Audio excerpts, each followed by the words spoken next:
Beneath the polished marble floors of Monticello, a secret waited, hidden behind walls no tour guide dared to mention, a room so small, so deliberately concealed that for nearly 40 years it held a truth no history book would acknowledge.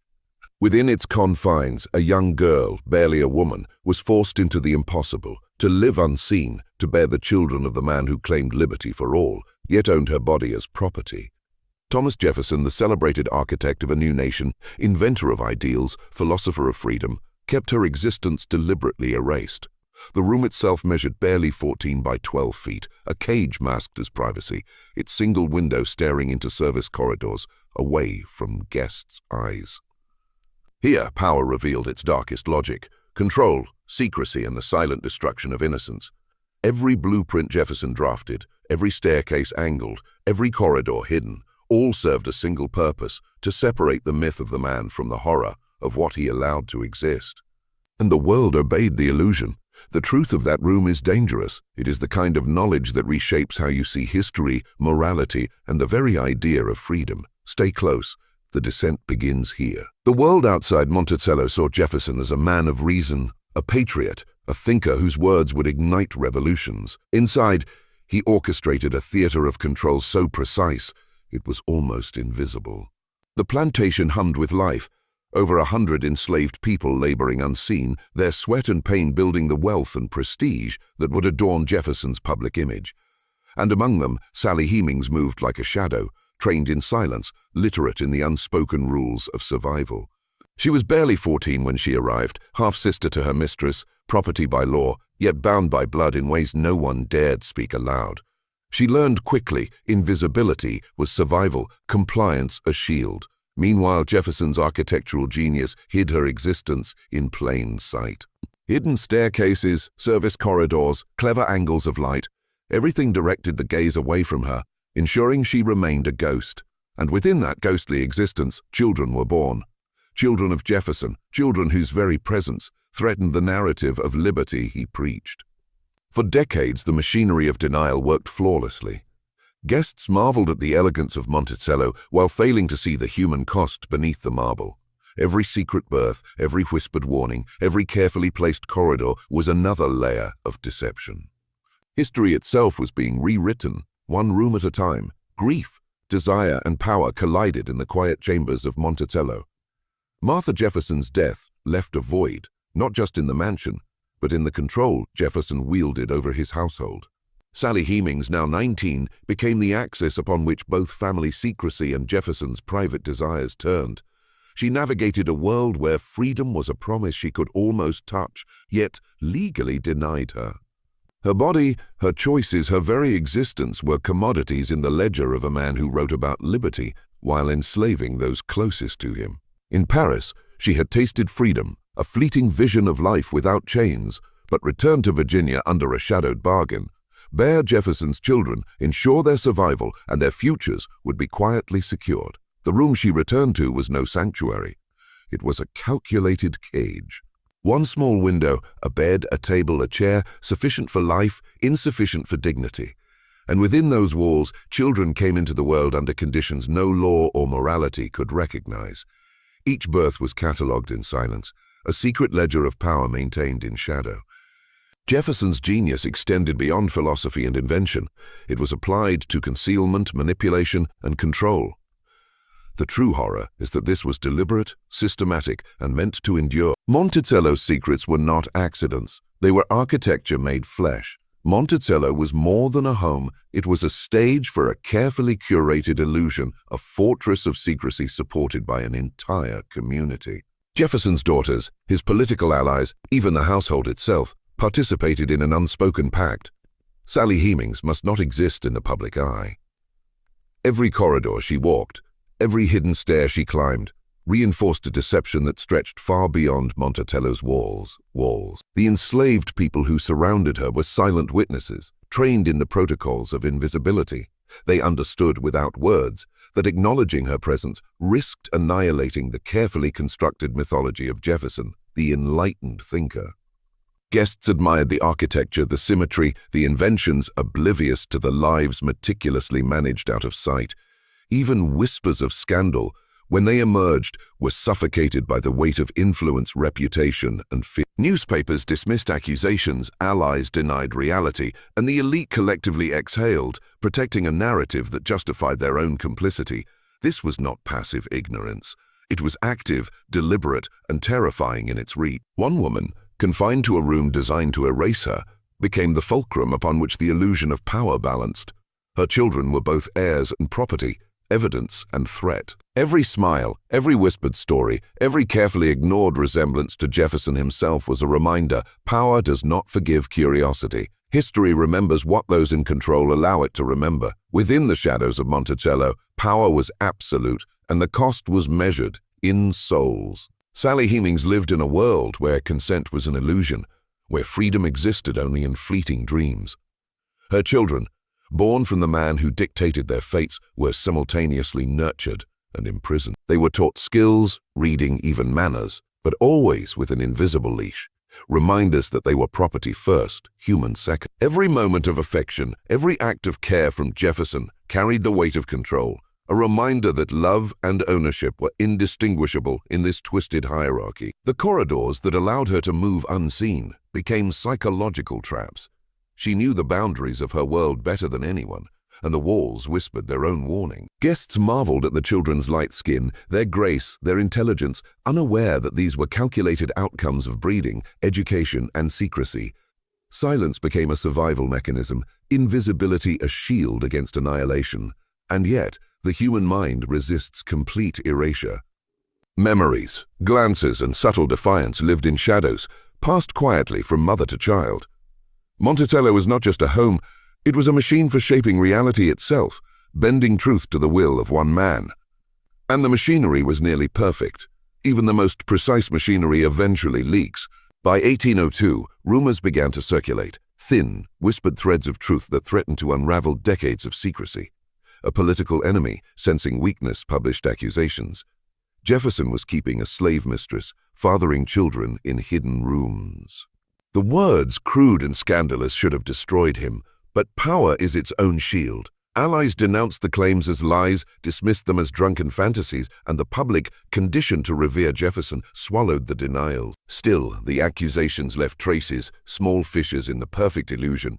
Within Monticello, Sally Hemings remained invisible, her existence acknowledged only in private glances and silent understanding. Her children's resemblance to Jefferson became a whispered truth, observed but never spoken aloud. And the machinery of deception adapted, absorbing threats, maintaining appearances, and further tightening the invisible chain. Every denial, every public lie was another layer of psychological control, not just over Sally, but over history itself. Those who could see dared not speak. Those who could speak feared reprisal, and the world continued to marvel at Monticello's elegance, blind to the human cost it concealed. The cracks were there, subtle, yet persistent, a reminder that even the most absolute power is never entirely secure. Thomas Jefferson lived in two worlds, one brilliant, public and revered, the other hidden, meticulous and morally corrupt. By day he guided a nation, debated liberty, and penned ideals that would echo through centuries. By night, or behind closed doors, he orchestrated lives with the precision of a master architect, deciding who lived, who remained unseen, and who would inherit his hidden truths. Sally Hemings and her children existed in a suspended reality, walking the line between privilege and bondage, nurtured yet confined, educated yet trapped. Every gesture, every glance from Jefferson carried unspoken power, reinforcing the hierarchy that history would later sanitize.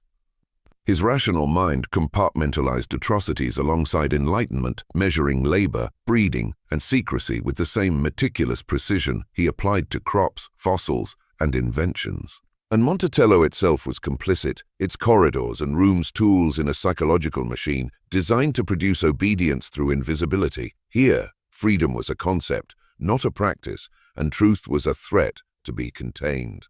But the people who served him, the children he fathered in secrecy, the family who upheld the fiction, all became cogs in this living mechanism of control.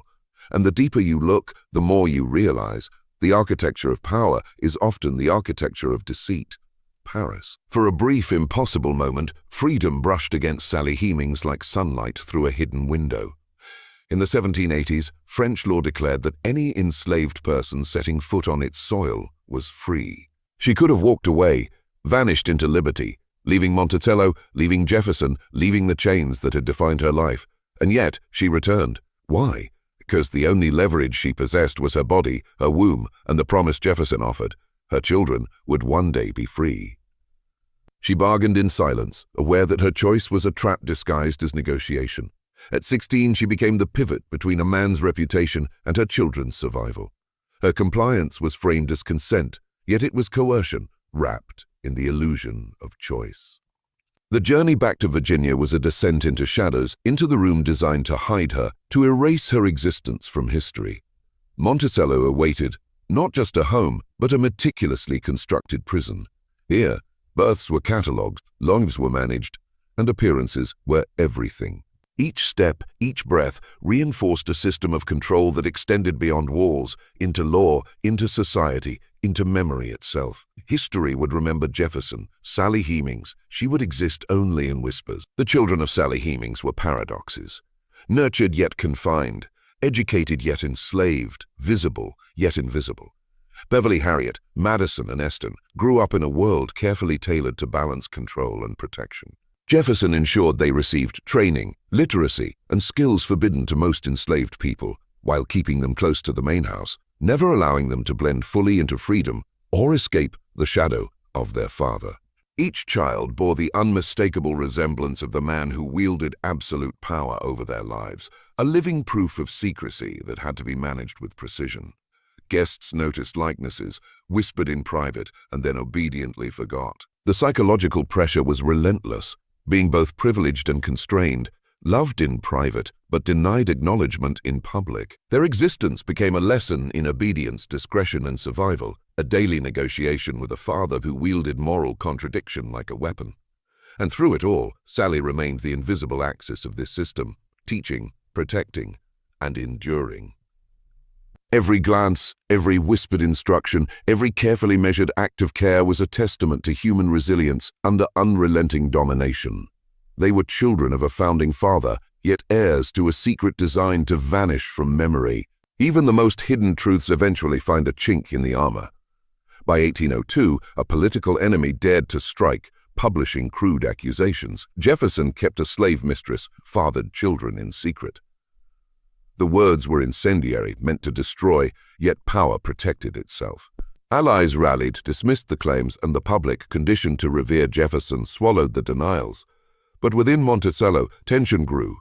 Sally Hemings remained a ghost, her existence acknowledged only in silence, her children both evidence and threat. Every resemblance to Jefferson whispered the forbidden truth, observed yet never spoken aloud, and the machinery of control adapted, tightening schedules, refining invisibility, ensuring that history, as it would be recorded, aligned with the myth of the founder. This was active deception, deliberate and far-reaching, enforced by family, servant, society alike. Even whispers could be deadly. To see was to risk complicity. To speak was to risk ruin. The illusion endured because those in power demanded it. Monticello, with its hidden corridors and concealed rooms, became more than a home. It was a fortress, a psychological laboratory, a place where secrecy was currency and truth was danger. Every brick, every window, every shadow was part of the design. The cover-up was an art. Silence became the law of Monticello. Jefferson's children by Sally Hemings were taught obedience, their existence managed like assets in a ledger, while the white family closed ranks to preserve reputation. His daughters and grandchildren insisted she never existed, crafted elaborate fictions, and pointed fingers at nephews to deflect suspicion. Letters, diaries, and public accounts erased her presence, rewriting memory itself. This was not forgetfulness. It was deliberate historical engineering. Even after Jefferson's death, Sally's life remained hidden, her departure quietly arranged, her final years lived in obscurity alongside her freed children. Society participated in the deception, a silent conspiracy spanning decades. Neighbors, historians, biographers, and politicians all upheld the myth of Jefferson, the enlightened father, while the reality of Sally Hemings, mother and prisoner, vanished from view. And yet, the truth persisted in fragments, whispers, testimonies from formerly enslaved people, the subtle resemblances of her children, the faint outlines of her hidden room. Power had erased her, but memory, though suppressed, was resilient. And here is the lesson hidden beneath Monticello's beauty. History is not objective. It is curated, controlled, manipulated by those with power. What you are learning now, the knowledge they fought to erase, is dangerous precisely because it undermines the narrative you were taught to revere. Archaeology doesn't lie. In the late 20th century, researchers unearthed the foundations of Monticello's South dependency, the hidden chambers where enslaved servants, including Sally Hemings, lived. Buttons, shards of ceramics, medicine bottles, and fragments of daily life emerged from the soil, silent witnesses to decades of secrecy. The precise location of Sally's room remains uncertain, but the evidence is unmistakable.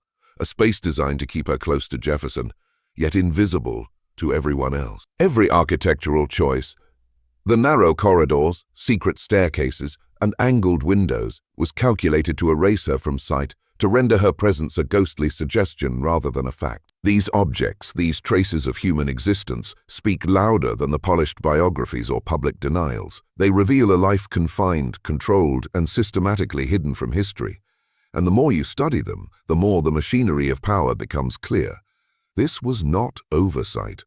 This was intentional. The same mind that designed Monticello's rotating book stands and ingenious wine delivery systems applied that brilliance to concealment, secrecy, and domination. The room, the objects, the hidden children, all evidence of a truth that decades of influence, denial, and social complicity could not fully erase.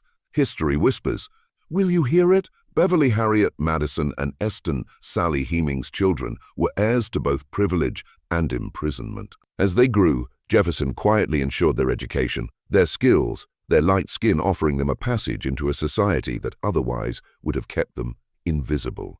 Beverly and Harriet left Monticello at 21, crossing into freedom with Jefferson's tacit permission, vanishing into white society, their origins erased by necessity. Madison and Eston were formally freed in Jefferson's will, an unusual exception among Monticello's enslaved, yet still denied public acknowledgement of their lineage. Their survival was a quiet rebellion, a negotiation with power, a test of the limits of obedience and discretion. And Sally Hemings, still living in the margins, watched generations of her children navigate a world that demanded invisibility while offering fragments of liberty. The calculus of survival, silence, discretion, and compliance was as precise as Jefferson's architectural designs. Every choice, every movement, every act of resilience was measured against a backdrop of power, secrecy, and social expectation. Monticello had sought to erase them, to contain them within its walls and its corridors. Yet in fleeing, learning, and enduring, they defied the system, proving that even in the shadows of absolute control, human agency persists. When Thomas Jefferson died in 1826, the machinery of control shifted but did not vanish. Monticello, already burdened by debt, forced the sale of most enslaved people to settle accounts, but not Sally Hemings' children. Madison and Eston were formally freed in Jefferson's will, an exception carefully couched in legal language, a faithful service rather than acknowledgement of parentage. Beverly and Harriet had already left, disappearing into white society with silent permission. Sally herself was not legally freed. She remained bound by the obligations of her household, leaving Monticello only when Jefferson's daughter informally allowed it. Every move, every liberation was calculated to protect reputation, maintain control, and preserve appearances. The system of power persisted even in death. And yet, the act of surviving, of walking into partial freedom, of carrying forward knowledge of their true lineage, became a quiet act of defiance. Monticello's secrets, the hidden room, the corridors, the invisible woman, continued to exist, etched in architecture and memory. The story of Sally Hemings was erased from public record, denied by family, and marginalized by historians. Yet it endured in whispers, fragments, and material traces. Power had attempted to silence her life entirely, but human truth, resilient and persistent, refused to vanish. The truth of Sally Hemings and her children did not die with Monticello's walls. For over a century, historians, Jefferson's descendants, and the keepers of legacy worked tirelessly to erase her existence. Biographies ignored her, letters were edited, and testimony from formerly enslaved people was dismissed as unreliable. Every denial, every omission was an act of historical violence, a calculated effort to preserve a myth of Jefferson as the enlightened, virtuous founder. Yet truth has a way of seeping through the cracks. Interviews like that of Madison Hemings in 1873 preserved fragments of reality. And in 1998, DNA evidence irrevocably confirmed what whispers had long suggested. Jefferson fathered Sally's children. Centuries of deception collapsed in a single strand of truth. The machinery of silence had been vast and powerful, but it was not perfect. Monticello's hidden room, its corridors, its architecture of secrecy, all stood as proof of the human lives manipulated and erased. History had been curated by the powerful, but evidence endured, resilient against lies. And now, as you sit here, absorbing this forbidden knowledge, you are no longer merely an observer, you are a witness. You have seen the mechanics of power, control, and erasure. And with that sight comes responsibility. Now understand this. Monticello was never just a home, and Sally Hemings was never just a shadow. They were instruments in a system that wove power, secrecy, and control into the very fabric of a nation. You have seen how brilliance masks corruption, how visibility can be a cage, how history can be rewritten to protect the powerful. This knowledge changes you, because once you see the mechanics of manipulation, you cannot unsee them. The hidden rooms, the invisible lives, the calculated lies, they are not relics. They are lessons. Look around your world and recognize the structures designed to hide truth, the subtle orchestration of perception, the human lives quietly shaped by power you cannot always see. If you are ready to step further into clarity, leave a comment below with the phrase, "I see the hidden room," then type it again to lock it in. Let the algorithm, let your mind, let history itself know that you have chosen to remember, to witness, to carry this truth forward. Monticello is gone, Jefferson is gone, but the lessons endure. Power is invisible to those who refuse to look, and history bends toward those who do. You have looked, and that changes everything.